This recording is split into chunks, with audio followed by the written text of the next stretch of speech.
Ginger is summoned. I'm hot. So very hot. I can feel my brain starting to melt inside my head. It's dripping from the roof of my skull where it's slipping down into my mouth. It's falling down my throat and into my stomach where I start digesting my own brain. I have to get it out of there to put it back where it belongs. And now my brain really is in my trousers as I try to piss and shit it out. My shit is pink and my piss is the white of the fluids that support my brain. I don't know how to get it back into my head. I open my mouth and eat it, hoping that this will sort the problem out.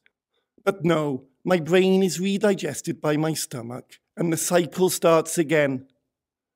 I have an idea. I pull out one of my eyes, pulling it away from the muscles that support and move the eye, and then detaching it from the cord. I put the eyeball down carefully so as not to lose it. Then I spoon the twice digested brain into the hole left by my eye, whilst my head is tilted back. My brain has turned very runny now, so I have to be careful not to spill any down the side of my face. It's still warm from its journey through my body, and I can feel it running back into the inside of my head. Once I've got as much of it out of the jar and back into my head as I can, I push my eye back in to act as a plug. As an extra security measure, I put in my eye so that it faces the inside of my head. This way I can see whether or not it is all in there. But my brain fluid just escapes down the hole it first went down into my throat, into my digestive system, and eventually it comes back out. I need to solidify it. I put the fluid into a cake tin and put it in the oven, where I leave it to bake for a couple of hours. It comes out perfectly formed and very warm. There is no choice now. I have to cut off the top of my head. I reach for a saw and cut through the skull. I place the skull cap onto the table next to my brain cake, which I pick up and place into my head. It stays there. Now I have to reattach the top of my skull. I put on cement and glue before placing the cap back on my head. I then hammer in loads of nails whilst the cement and glue dries, with some string looped over my head as an extra security measure. I sit very still for the duration. When I am ready, I go out and play football, where I header the ball into the goal, scoring the winning goal. The stamping of the feet of the crowd is rousing me. I'm in my bed, yet the crowd is still there, stamping, knocking. I regain my consciousness. There's someone at the door. They've been knocking for so long now, they are not going to go away. I'm going to have to get up. I check my head and it's perfectly formed, but I stub my toe and I fall to the floor, crippled. The knocking is subsiding now that they know someone's awake.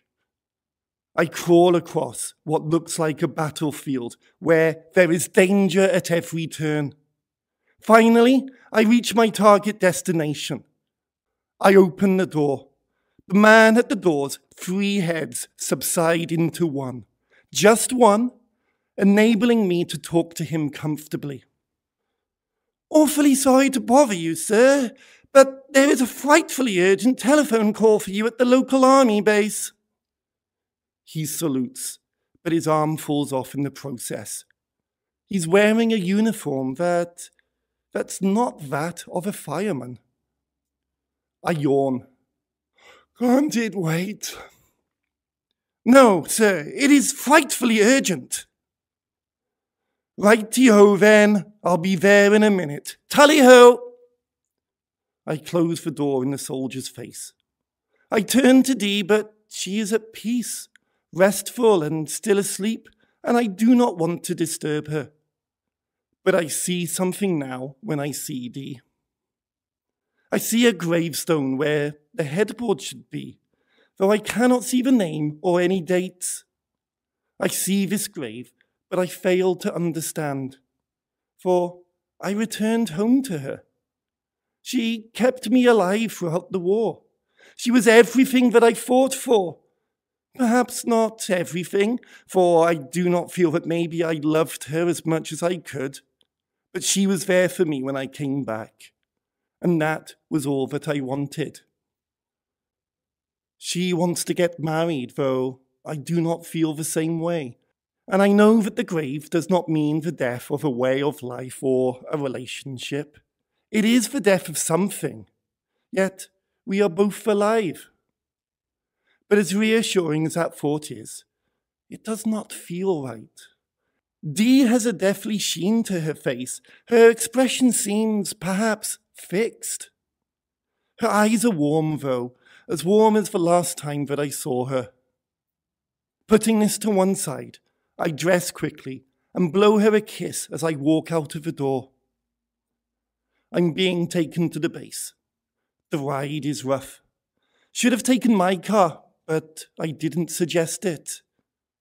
The bumping up and down is making me sleepy, and I can see where the road is turning into waves. The horse we are on is struggling to swim now and spurting out all kinds of fiery fumes as the journey continues. Eventually, the horse turns back to normal, and the rest of the ride is peaceful. I get out of the vehicle when we reach the base. It is not big. Most of the places I've served at are much bigger. It seems to deal more with catering for the local population than any kind of major military installation. The soldier boy leads me through to where the telephone call had come through. I pick up the phone. No one's told me yet who's called. Kids, is that you? It turns out to be the Flight Lieutenant Johnson. Already I feel my mind switching off as he jabbers down the line, his voice transforming into a fist as it comes out of the earpiece, grappling my throat and squeezing the life out of me. That is correct, sir. I choke out the words, fighting back the hands. Good. I'm very tired right now. I can't handle mornings, and the last person I would want to talk to is the flight lieutenant. Besides, I can't understand right now why on earth he is calling me in my aircraft. Could you just get on with it? Jeeves, you must report back to base immediately. It is of the utmost bally importance. But sir, I'm on a mission right now, you know? Why would I be needed back at base? What mission? You're on your leave. Must be a code word in case anyone's listening. I'll let him carry on. Have you read the telegram that's been sent around all the military offices yet? Well, no, sir. I've only just woken up. Why? There's a shark swimming nearby. This can't be good. Just jolly well read it. I shout out to one of the aircraft nearby. I don't recognize the man. I don't recognize any of the men. This isn't my squad. Why am I flying a mission with men I don't recognize? Can you pass me this telegram, please? I shout it out. The man gives me a look of displeasure. The telegram appears to be in front of me. I start to read it, but I notice that the shark is gobbling at a number of minnows.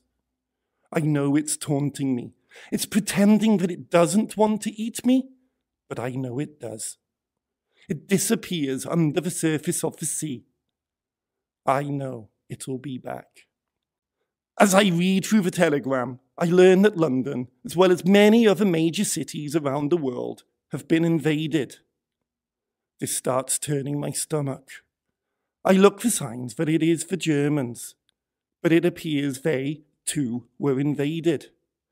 The only clues this telegram gives is that London and other major cities have been totally destroyed in the early hours of this morning by what appears to be greatly advanced craft as part of a supposed alien invasion. The telegram continues to state that the Earth has now been given 24 hours to surrender, and that the world leaders will be having an emergency debate later today to decide whether or not to give in to these so-called aliens. I put the telegram back down. Decision time. Surely this mission must have priority over the one I'm flying.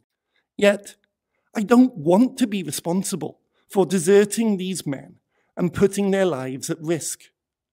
The shark's coming back. I know this means trouble, and I'm afraid. The shark's eyeing me now. I tried to shoot it with my guns, but it easily manages to dodge my bullets, which, for some reason, come out sluggish and very slow, falling far short of the range that they should reach. Eventually, one does manage to hit the shark, but it just bounces off his skin as if I had dropped a small pebble from a very small height. However, my hatred towards the shark enables it to grow. It grows. It grows. Then it is very big. Fuck! What have I done? I've made it angry now. It's giving me another evil look and flips itself around mid-air and comes towards me. It's actually 100 miles from me now, but that distance, with its size and speed, is decreasing at a rate of seconds. I can actually count down the time it'll take to get here. 10, 9, I try to turn my aircraft around. 7, it's too sluggish. 5, I'll never get away. 3, 2, 1. It hits my aircraft, knocking me out of it with such a velocity that I'm actually 10 miles above my aircraft before my momentum starts to fail and I begin my descent downwards. I can't breathe up here. There's virtually no air. The sooner I get down, the better. 5 miles later, and the shark is back. It's tickling me as I fall. I'm laughing. Fuck knows how much I'm laughing, but it's killing me because I have no oxygen to breathe back in. I'm asphyxiating up here whilst this shark is tickling me. Evil. The purest evil. I'm now 100 meters from my aircraft, which is still flying, unaided in the air. I kick at the shark to get it away from me, but it's too big. I aim myself towards the aircraft, and success! I've managed to land in it. My foot, however, breaks through the floor and is momentarily left dangling in midair. This has stopped my descent, but the shark hasn't stopped and continues plunging towards the ground. It hits the ground, causing a massive mushroom-shaped cloud to grow and waves to ripple across the continent. Evil. But I've had enough. This is shark country. I have to get out of here. Yet something strikes me. Aliens. The fucker was... I sigh. Deeply, inwardly. He was right. I pick up the phone. Sir, I'll be right there. The flight lieutenant speaks in an almost ecstatic voice. See, what did I tell you? Aliens, they do exist, and it's all your fault.